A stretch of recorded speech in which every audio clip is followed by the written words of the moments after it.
morning, everybody. This is Misha Lawson, Membership Services Coordinator for the Ohio Fire Chiefs Association. Thanks for joining us for this annual conference First-Time Attendee webinar.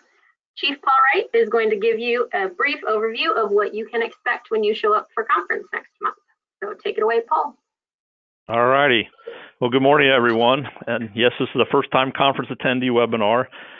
We just wanted to offer to whoever was interested in watching the webinar to give them a couple tips of what goes on at the conference, some places, kind of the logistics of it and all those type of things.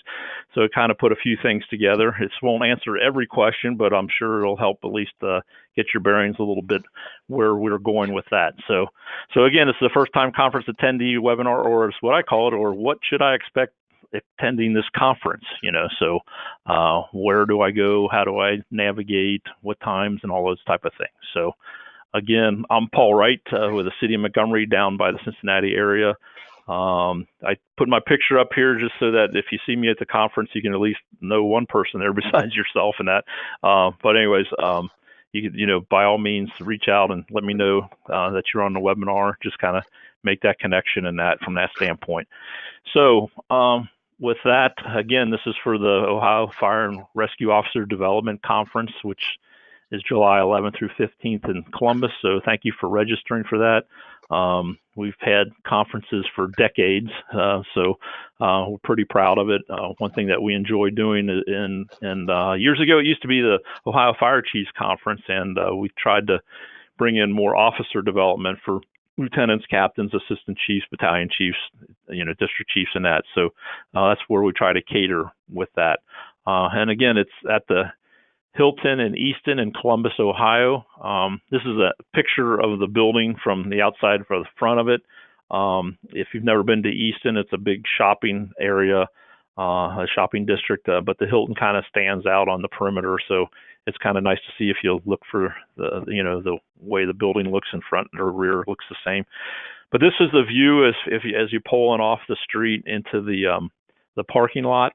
And to talk about that a little bit, there's some logistics with parking because the vendor show takes up a big portion of the parking lot. So you'll find that part of the parking lot is corded off. So you can actually come in and turn to the right, and there's a small parking area that'll probably be very congested. You're more welcome to park there. Some other people will pull up and pull underneath the canopy and unload there, which under that canopy is where the lobby is. Some places, are able to use valet parking, so a valet is an option. However, that does cost you more money in your city or township and that. But they also have a parking garage, and that's what I recommend is you go down past the hotel and use the parking garage. You can get in, and it's kind of covered. The nice thing with this conference is you come in on that Wednesday night or Thursday morning, whatever you opted to do, and you can leave your car parked there till Monday and not move it, because between the conference meals that are provided and with that Easton shopping area, you can walk across the street to a whole bunch of numbers of restaurants and that. So I kind of suggest that people use the parking garage. Yeah, it's a little further from the rooms and that, but if you get there like on Thursday morning, your room probably won't be ready anyways. So you'll have to wait till they have some openings, because there's other guests staying at the hotel just besides us as well. So if you would happen to opt to park in the garage, here's the entrance that you would come in. Right next to the parking garage, you're at the far end of the hotel, and you would walk in to this corridor, and you're going to walk all the way down to the far end of this corridor. And I have got a little bit better maps in that. I guarantee it won't be this empty when you walk in there, because they'll be setting up on Thursday for classes and the vendor show, which is Friday and Saturday. And so as you walk down here, if you've been traveling, one of the first things to the right are restrooms, which are nice to know when you get in a strange building if you have to stop in there. And then right after that, we have a conference registration area, which is in the coat room. But here's the picture of Misha and Ann, who are registering conference attendees in that. You can register now with the conference, get your packet and that, or you can come back later if you want to check into the hotel, your choice. But to get your packet and all that stuff, you'll have to stop by this. And again, you're going down this corridor, you're right there. If you want to stop, you can, chat with the office staff and get your things if you like, or you can come back a later time. It's purely optional to you. But we'll get back to registration here in a few minutes. As you traverse further down, you're going to go down this corridor on the top left-hand side. That's just furthering down past the registration table to the end of that first hallway. You're going to take a left and then go until you stop, which is about another 200 feet, and then you're going to turn right, and you're going to see this hallway on the top right-hand side, and this brings you back into the lobby area. And then inside that lobby area is the hotel registration desk, which is here. So that's where you check into the hotel and get your normal business there. Please remember that if you are going to have a tax exempt form to exempt your township or city from paying state tax for the room, you'll need to turn that in at the time of registration. I know I always forget that sheet of paper and have to call back to the office and have it applied later. So think about ahead of time. Get that blanket exemption form for your tax exempt if you're not going to pay for taxes for your room and that. But I would say if you get there Thursday morning early, check here to see if they do have some rooms available. Technically, they don't have to check in until 3 p.m., but they try to get us in sooner rather than later. My experience, though, is a lot of times you'll check in and they'll say, hey, a room's not ready, and they take your cell phone and they'll call you when that's ready from that standpoint. So typical hotel registration from that standpoint. And that's just, again, right offside the lobby. Here's kind of a map of the whole hotel. Here's the lobby entrance with the canopy with a parking lot in this area. So the front desk is right here. There's parking over in this area to the right of the hotel. To the left in front of the big part is where the vendor show is. So that will be corded off and you won't be able to do anything like that. All the way to the left is where the parking garage is, and then you would come in right in this area to the far left-hand corner of the building, and there's the restrooms right there, and then the coat room is where the conference registration. So again, to get to the front desk, you walk down this long hallway, which is the Easton foyer, through the Juniper foyer, take that left, go up until you stop at that corridor, take a right, and then you come into that lobby area. So again, pretty straightforward, but it's a big building and it looks impressive when you're inside of that area. But that helps you navigate to getting there from the first part. Let's go back to that conference registration that's in that coat room, which is a big size coat room in that, where the office staff will register you. They're going to give you a packet. In that packet, you have your name badge, which you wear, like a typical conference. Please wear that to get into the classes and all things like that. And as you walk around, it's just nice because your name's on it. Other people will be wearing theirs, and it's just a nice way of, hey, I recognize that guy, but I can't remember his name, and that helps you say, oh, that's Joe or Bill and all that stuff. But again, we ask that you wear your name badge when you're attending, the classes, the trade show, any of the dinners and things like that. One of the very important things are meal tickets. You'll have a stack of meal tickets that were included with your registration, and this is very important. To get food, you have to have a meal ticket. So that's the way they use their counts for how many meals they served, and that's how we basically get charged.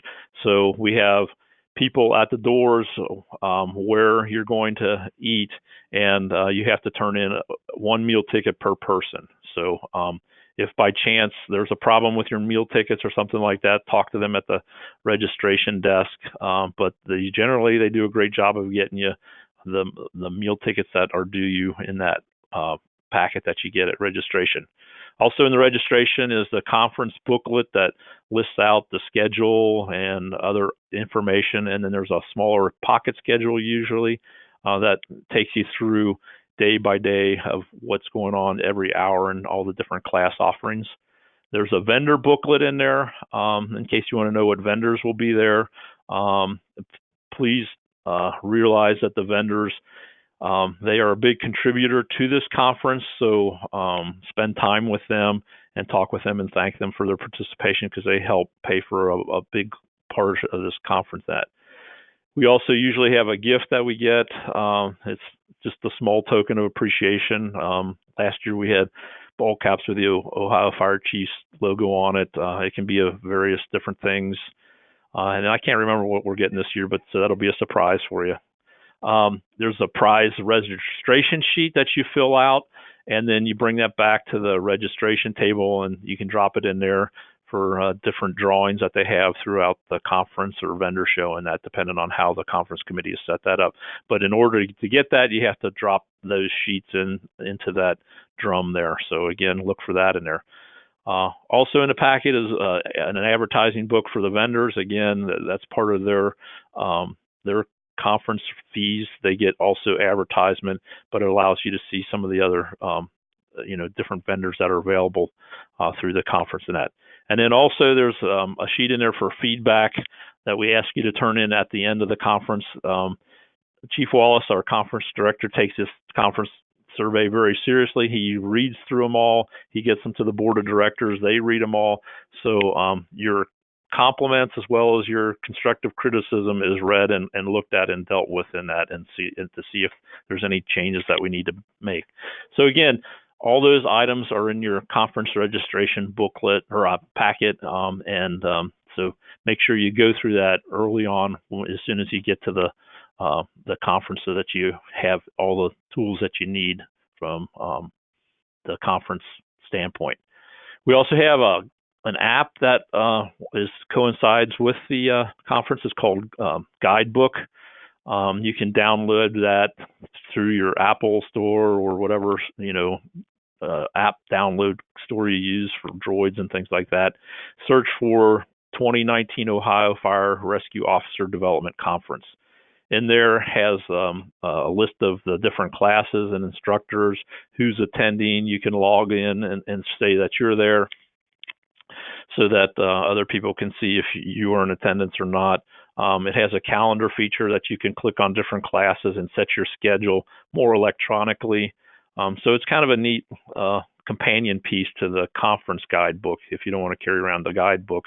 But again, you have to download the app and then kind of work through it and plan ahead as you have time and figure out what you want to do with the conference. But again, I would recommend using the app. It's a neat program that I enjoy using. The conference schedule, it's a robust schedule, lots of things going on. So I would encourage you to take time to review the classes and the events that are going on, whether it's the vendor show or the evening of events and activities. It maps out your schedule for each day, so take some time and do that in advance to see what classes are offered when and when do I want to go to that and that. And if you have any questions on that, look for the board of director members. Chief Wallace, the conference director, always has us as the boards in similar dress for the day. We usually wear the same color shirt and we have our badges say board of directors. So look for them and ask if you have a question. You can ask at the conference registration desk also, and they can tell you, answer your question there or get you an answer.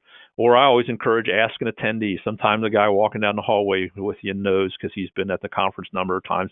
Plus, that opens up a dialogue because, again, a big part of that's neat about the conference is just networking and getting to know chiefs across the state. To me, that is the single most biggest return on investment, is getting to know people from different parts of the state. And the only way that happens is if you step forward and introduce yourself and talk to them. Don't wait for someone to step up to you, even though you're a new person there. Be that person to reach out first to them as well. The conference schedule is available on the OFCA webpage. If you log onto the home screen, I think there's an events tab or conference tab. It's up there. You just click on that, and underneath that is a conference schedule, and that gives you the latest conference schedule. It's a number of pages, and it's fine detail. It takes you hour by hour through each day. So if you can print that off ahead of time and kind of take a highlighter and highlight what you think you want to do, and that helps you in advance of if you wait till you get to the conference, a lot of things going on, you might not have that much opportunity to look through it. So it's a good thing to go through that conference schedule even before it starts. And again, that's available online right now. Meeting room locations, you're going to see stuff like Regents 1, the Magnolia Room, Juniper B. It's like, where are these places and that? In your conference booklet, it will be a map of the hotel. It's similar to the one I showed you a minute ago. So have that handy. Basically, between the that parking garage and where the lobby is, a big section of that building and we'll look at it here in a minute. That's where all the activities happen. And you can usually find it, but sometimes when you're trying to find the Magnolia Room or the Juniper B, they're kind of down a little hallway. You have to know where that is. But the maps help that out. But again, have a hotel map handy with you.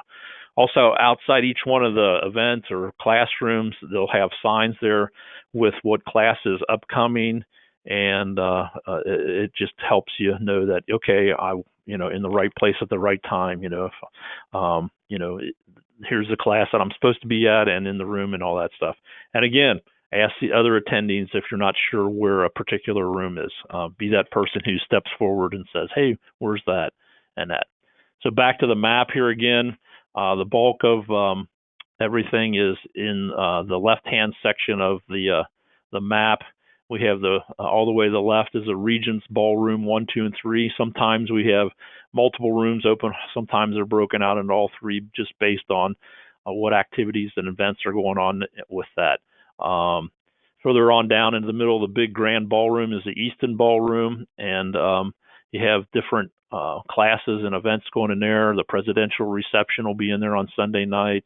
The vendor show, the big portion of that will be in this room for indoor vendors, as well as they'll be out here in the Easton foyer as well. You'll have vendors out in that way.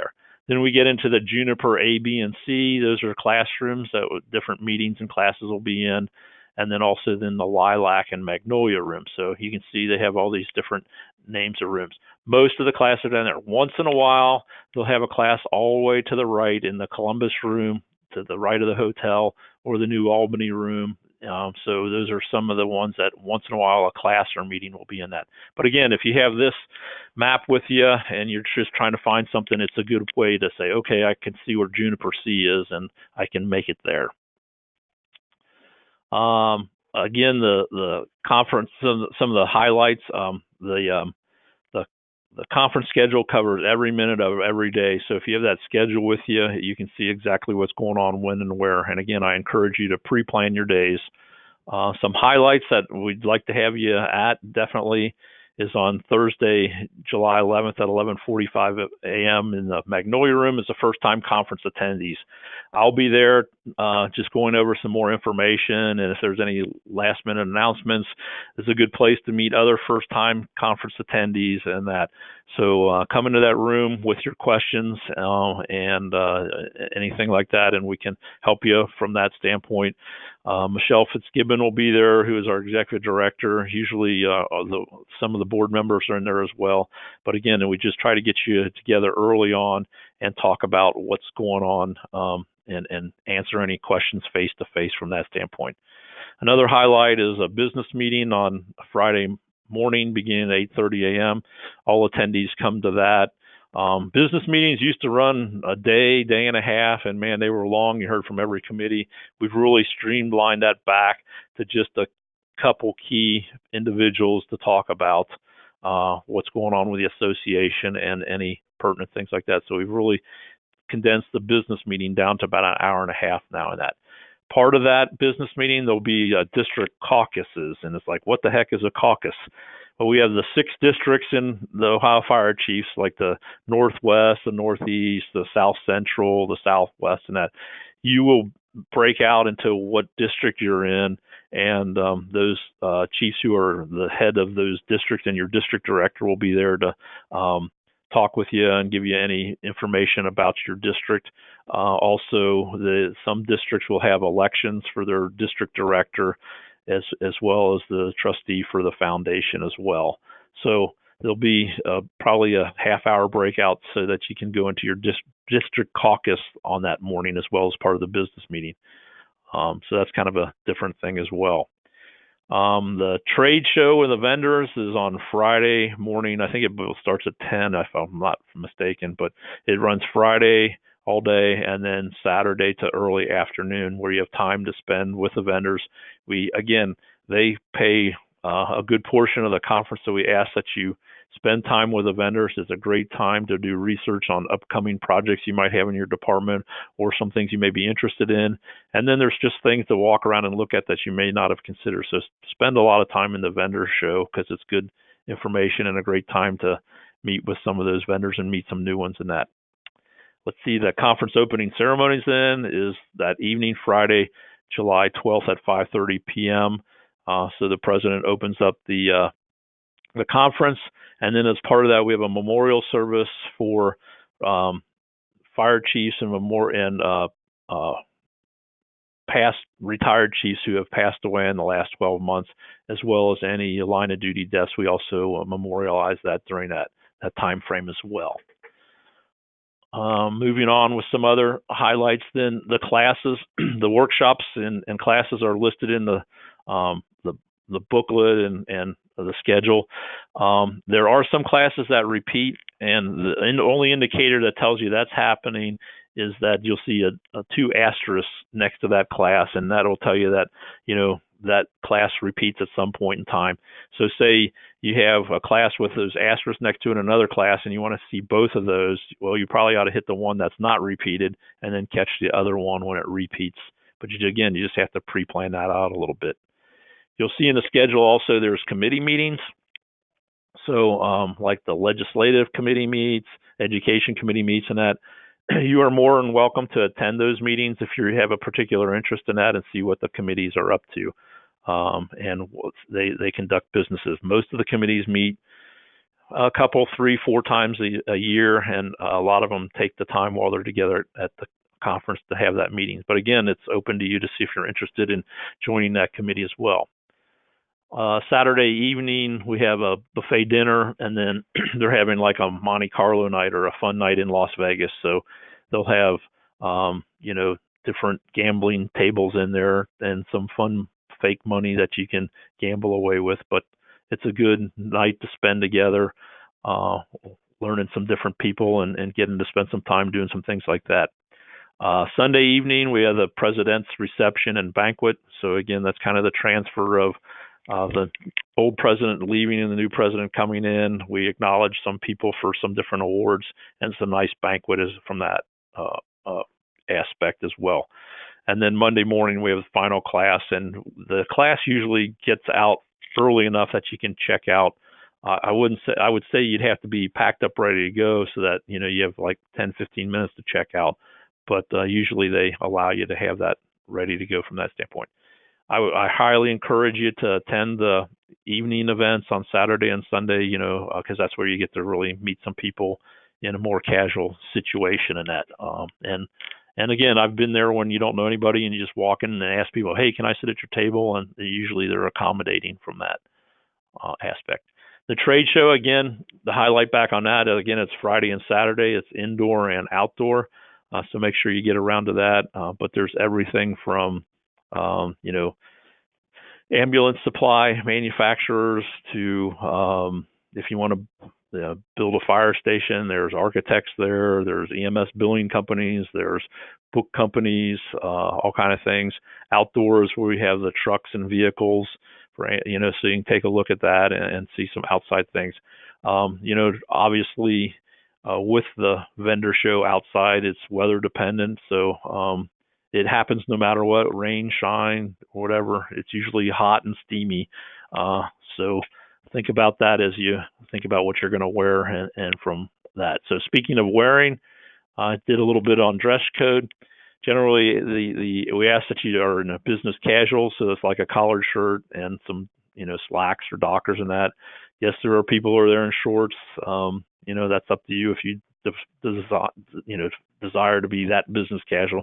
But again, we just ask you to look professional, from that standpoint, so that people who are who else are in the hotel can see that, hey, these are fire personnel and they do dress professional.